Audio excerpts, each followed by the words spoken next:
Hey there, thanks for tuning in to episode 12 of the MaritimeGardening.com podcast. And how are you today, Greg?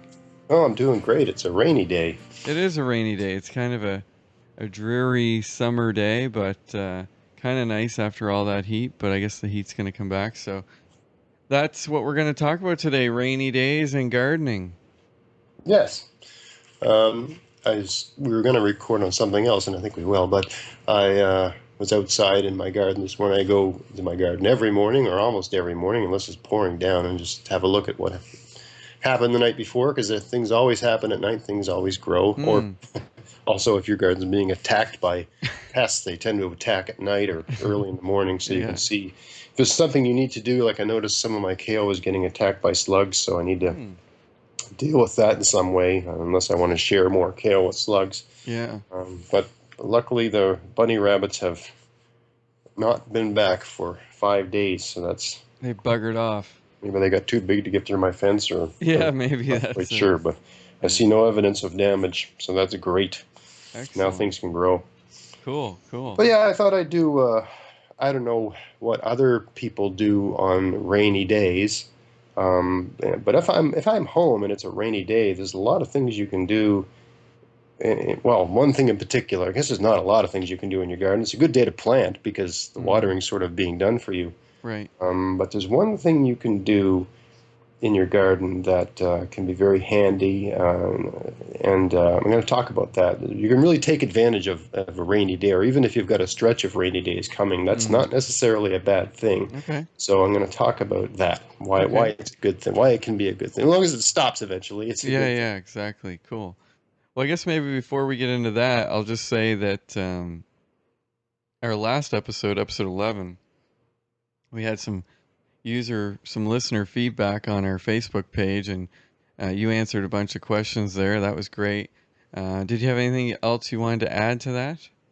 Yeah, one of the listeners asked about sort of cheap, easy, quick trellises for different climbing plants. And there's lots of ways to do a trellis. You can use nets, you can use all kinds of different things, but I gave a couple simple suggestions. Using a tree branch makes a great trellis for anything that climbs because it's naturally spread out and branched out. Or making a tripod out of sticks and wrapping a rope around the tripod in sort of an upward spiral, so that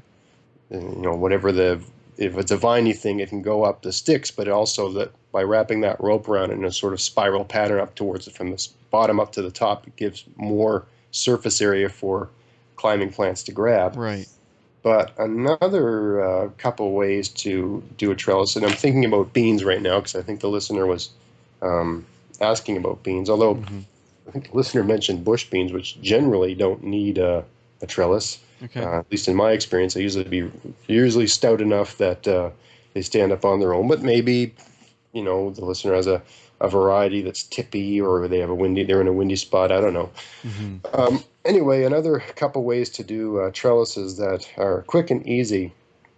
One I use a lot, and I just found out about this a couple of years, called a Florida trellis. And I use this primarily I use it for peas, and I use it for tomatoes. My beans, I tend to plant them against a fence or something like that, so they just climb the fence, and I don't have to. And if you've got a fence, do that. Or get some of that concrete wire remesh. You can get a sheet of it for 4x8 sheet for $9. Just lean that against your fence. Put a couple nails or screws up top so it doesn't tip down, and things can climb that. It's a quick, easy one, but that's $9. That's money, Dave. Yeah, that is money. It's crazy talk, spending money. So another, a great thing you can have in your garden is if you go to a dollar store, they get all this string and twine in the garden center, and it's all the twine is non-biodegradable. They either have wire that's surrounded in plastic, right? They've got sort of like a poly something or other rope. And I mean, it's good because it's going to stand up, but eventually, by October, November, you're going to have to dismantle all that stuff and put that stuff away. Right. And you can't just cut that stuff up and throw it in your compost bin because it's just going to sit there forever. Yeah. So I don't buy my twine from there. I go to the sort of tool section of the dollar store. Right.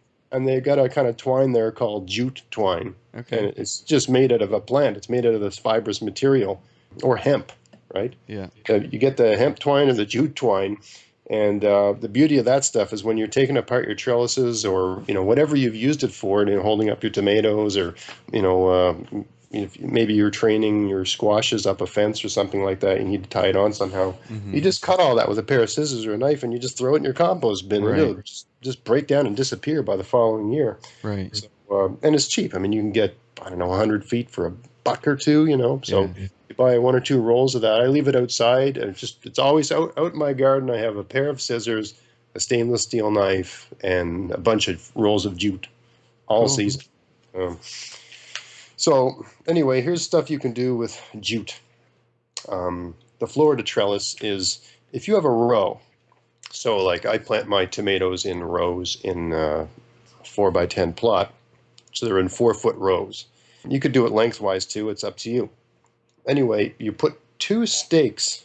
You put a stake at either end of the row. So let's say you want your tomatoes to grow 4 feet high. Mm-hmm. So you get 6-foot stakes and you pound it down 2 feet. So it's 4 feet's going to be sticking out of the ground. So you've got a stake at either end of the row. And then all you got to do is you tie a piece of string every foot or every 10 inches. So once your plants get high enough that they start needing a little bit of support. So let's say once the plant gets about 16 inches tall, right? A Mm-hmm. tomato will Yeah. start getting floppy around that height. Same with or a bean or a pea, even 6 inches. Once a bean or a pea gets 6 inches high, if it's not a bush type, it's going to start sending out a tendril. It's going to want something to grab onto. So Yeah. 6 inches is where you start needing it. So you put at 6 inches high, you tie a string to one end, one stick, and then you stretch it across and tie it to the other end. And you do that on either side of the plant. So you're basically making like a big loop that Mm-hmm. goes around both sides of the row. Yeah. So nothing's tied onto the plants. There's just basically a little line of rope or string on either side of the plant all the way along the row, holding that up. You Google it. You can find, maybe I'll find a good link Yeah. with it.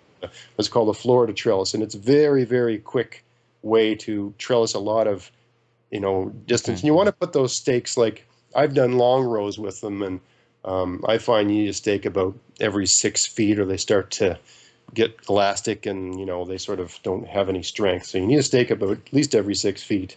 But I had a big long. Last year, my tomato garden was in a different location. It was long. It was probably 15 feet long. So I Mm-hmm. had, maybe it might have even been 20 feet long. It was quite a long tomato garden. Yeah. Anyway, I just did the Florida trellis thing. It took me no time to set it up, and I just used like sticks, dead trees in the backyard, Cool. and that cheap jute. Nice. That's one way. Another way, especially if you're going to go very high, you're going to go as high as you can reach, Yeah. right? So, you drive 2 posts into the ground on either end of the row, and then you attach a beam across the top of the post. You can tie it on, or you can screw it on with a electric drill or a cordless drill, or you can nail it on. But you're going to attach a beam across the top of the 2 posts. Right. Okay, so it looks like a soccer goal, right? Mm-hmm. And then all you do is you tie jute or hemp strings. For every plant you have, you tie a string on that beam that goes across the top, Right. and you just pull the beam.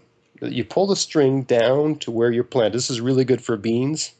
This is especially for beans. Anything that's viney that has those little twisty things that it sends around things. So beans or peas. Yeah. You pull that string all the way down to your plant, and where your plant is, you just twirl that string around the plant all the way down to the ground.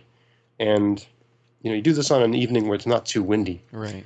And you're not tying it to the plant, you're just sort of twirling it around the plant a bit, and so that it sort of sticks to the plant. And the beauty of jute and hemp and stuff like that is it sticks to things really well. It's got a lot of fiber. It's Right. woolly, Right. Um, so you just sort of twist it around the plant a few times, and by the next morning, the plant will have wrapped itself around it anyway, because that's what those kind of plants do. And so the string is anchored to the ground by being attached to the plant. Hmm.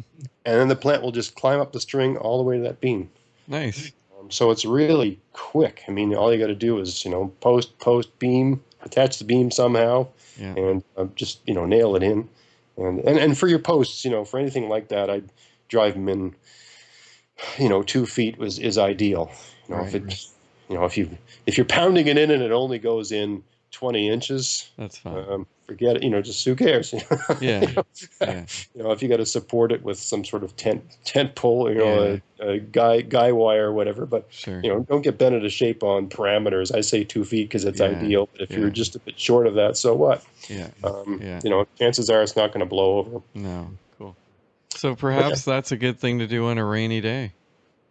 Well, it's another beauty thing of it. As long as it's not too rainy outside, Yeah. especially where I live, because I'm not in the suburbs.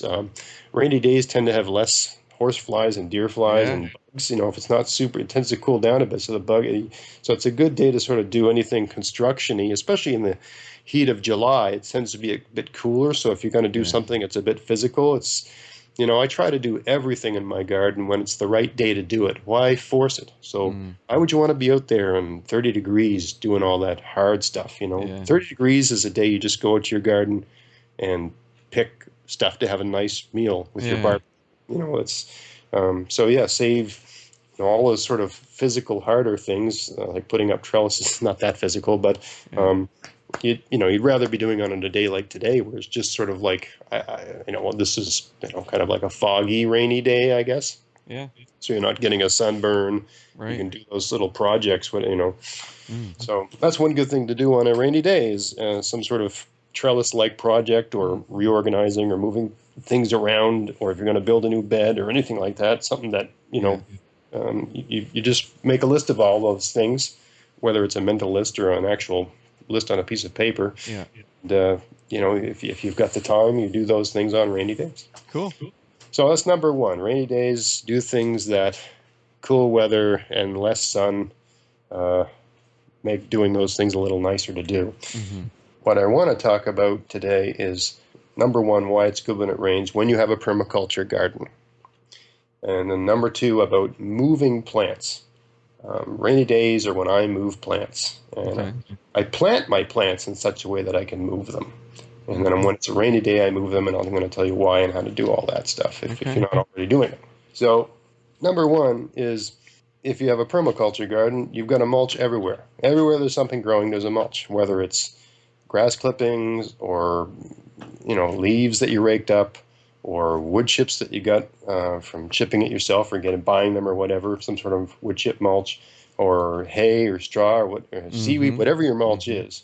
You've got this mulch on your garden, and when it rains, number one, all of that rain, especially if it's a good hard rain, it's going to pull some of the nutrients in that mulch. Whatever it is, it's organic material. It's got all kinds of nutrients in it. Some of those nutrients are going to go out of the mulch and into your soil. So on any day where there's a good hard rain, your garden's getting a little bit of a shot in the arm. It's getting a little fertilizer Right. without you having to do any of that. Now, someone asked me, I think, on Facebook there, um, when do you fertilize your tomatoes? Well, the answer is I don't. Uh, Right. I have a mulch, and every time it rains, they get fertilized a little bit. Nice. And because there's a mulch there, the worms are working away, doing their thing, putting out worm castings, and they're fertilizing my tomatoes. Yeah. So that's all being taken care of. I add a bit of manure if the garden can perform well, or a little bit of mulch every fall. That's the only time I do anything like that. And fertilization is basically taken care of for me by the rain when Mm-hmm. it works with my mulch. Right on. So that's number one. Mulch. And anyone who may not have caught the mulch episode, that's episode 4. So you can go to maritimegardening.com/004. You can tune into that one. Yeah. Um, but number two, and this is the main thing I do, whenever it rains, I'm excited as long as it's not raining too bad because I'll have I plant, when I plant my rows, I always plant everything in rows. I think someone asked me a question as well. How do you know which plants are weeds and which plants aren't? Well, if you plant your plants in a row, then there's going to be you're going to have a whole bunch of things that look the same, Mm. and then some things that don't look the same. Even if I used to mark my rows. I'd put the row in, then I'd get a little popsicle stick and I'd write parsnips and I'd stick that in. But on the scale I'm gardening right now, that's kind of insane. Mm-hmm.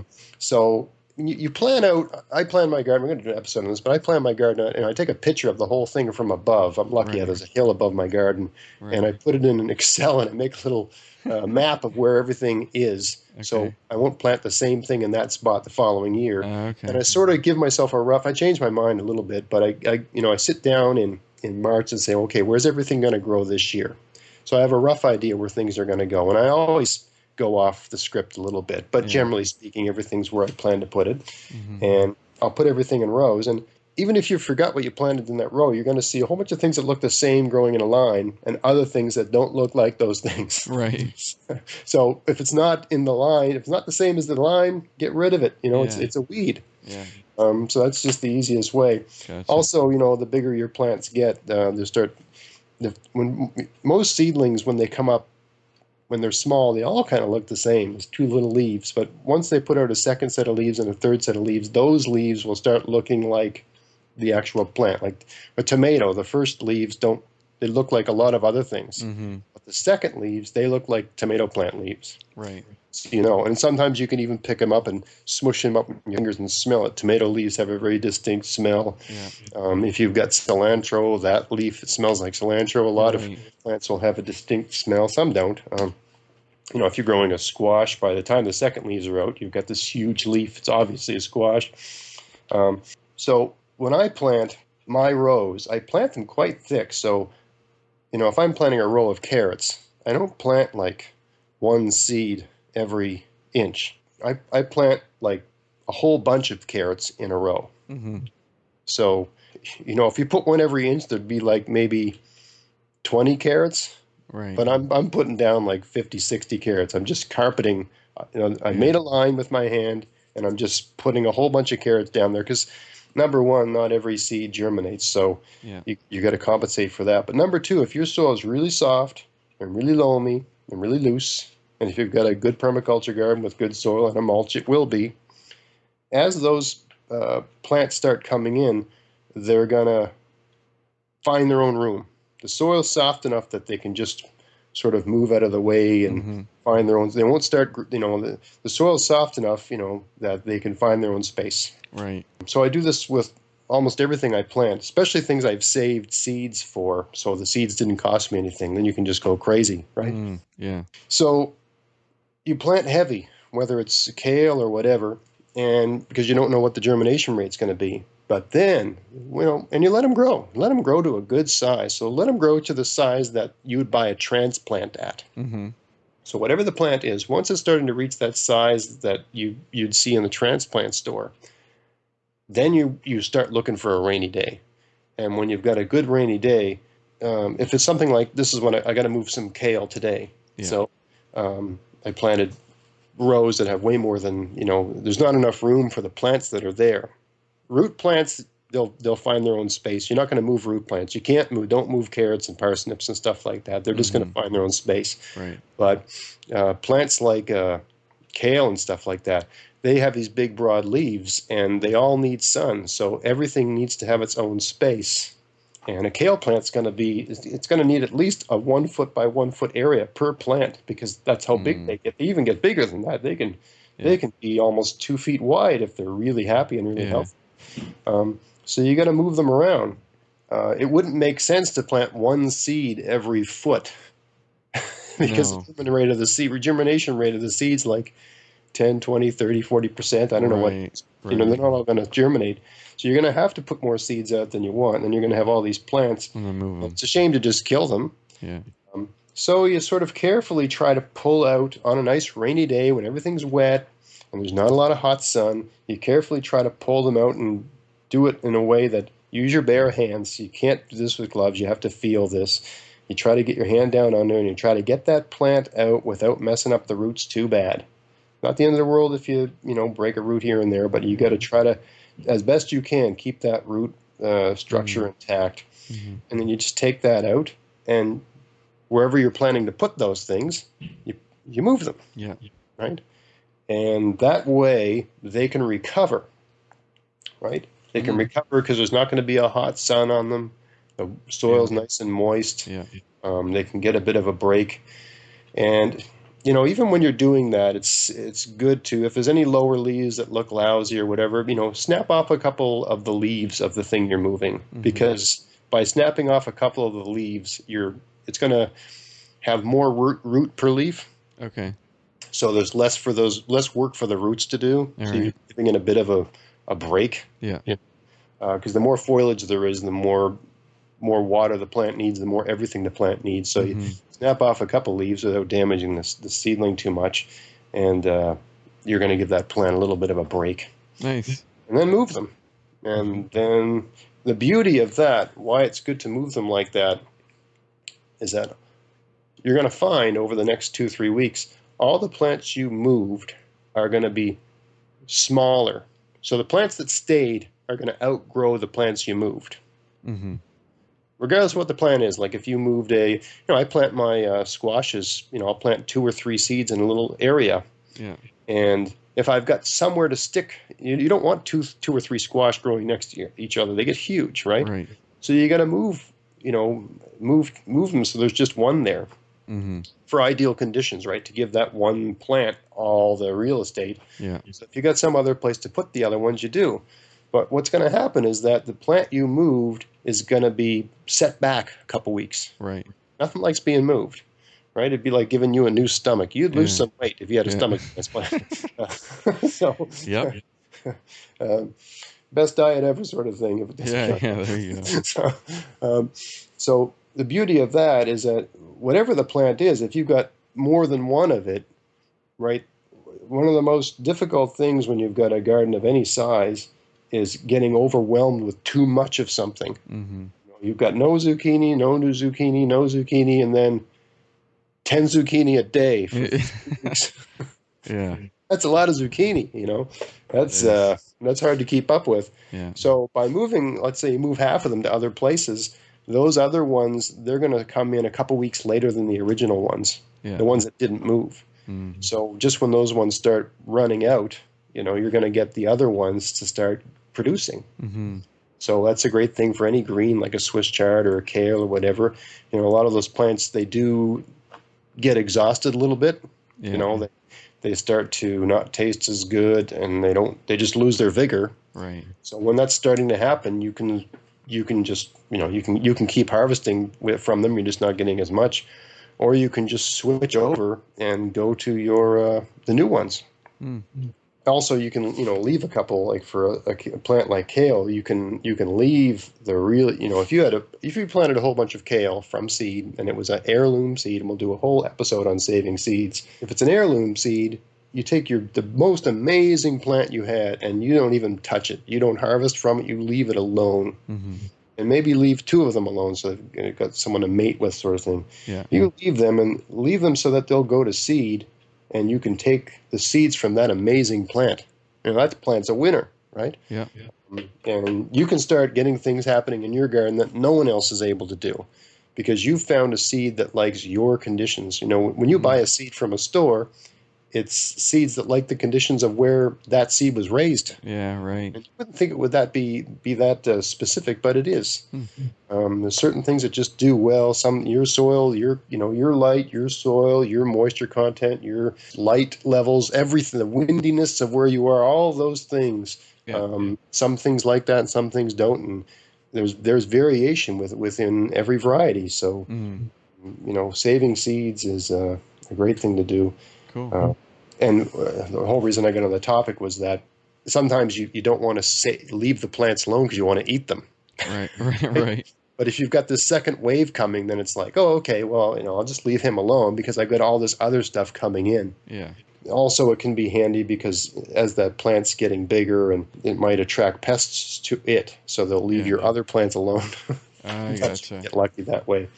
That's why when it rains, you should be like rubbing your hands together and, oh, I can't wait to get out there. I got all the stuff I got to do. Get to work. You're not hiding. You're Yeah. engaged. And one final point about rain. Man, the other thing about rain is that if you have a couple rainy days or one good rainy day, and then you have like a really, really sunny day that follows it, and that happens in July and August. Yeah, it does. The morning after that sunny day, you want to get out, and you're going to see growth like just nothing ever compares to the results of rain. Yeah. And if you've got a permaculture garden with a mulch everywhere, unlike other gardens where you water it and then the sun comes out and the water disappears, that water is going to charge your garden up just like a battery. And 3 days of hot, crazy hot sun, you're going to look under your mulch and it's still going to be moist. The soil is going to be perfectly moist. And your plants are just growing because, I mean, the hotter it is, your plants want to grow when it's hot, but they can't do that if they're dry. It just begs the question, why aren't more people doing this? Well, it seems, you need a source of the mulch, and it seems like a little added work. Right, initially. Changing your garden over to that approach, there's a bit of energy that goes into that, but you don't have to do all this watering. No, it sounds great. I just went away for 4 or 5 days to a resort in Pictou, a little vacation with the family, and I had called a friend and I said, I need you to look after my garden when I'm gone. And she said, well, what do you need me to do? I said, I just need you to pick the strawberries so the birds don't get them. Yeah. And it was all those days were sunny and hot, basically. Yeah. So all she had to do was eat my food. And I said, if there's anything else you want, take that too, Yeah. So, no watering necessary. Things just grew. I got home and things had doubled, tripled in size while I was gone. Yeah, so and that was a hot spell too. Yeah, so that's the benefit of that. Nice. But I think it's a diversion from what you're used to, and people are resistant to change. If you're having success doing conventional gardening, it's hard to think of why you'd want to change that. Yeah, but that's true. Hard to break. It is less work. Overall, net effect is that your garden's going to be as good or better with less work. Right. Over the stretch of the season. Yeah. And first time I saw this idea on a documentary, I just said, "That's it. That's the deal. That's the real deal right there." Yeah. I am done doing it the way I'm doing it. I'm doing it that way, just like that. Yeah. Cool.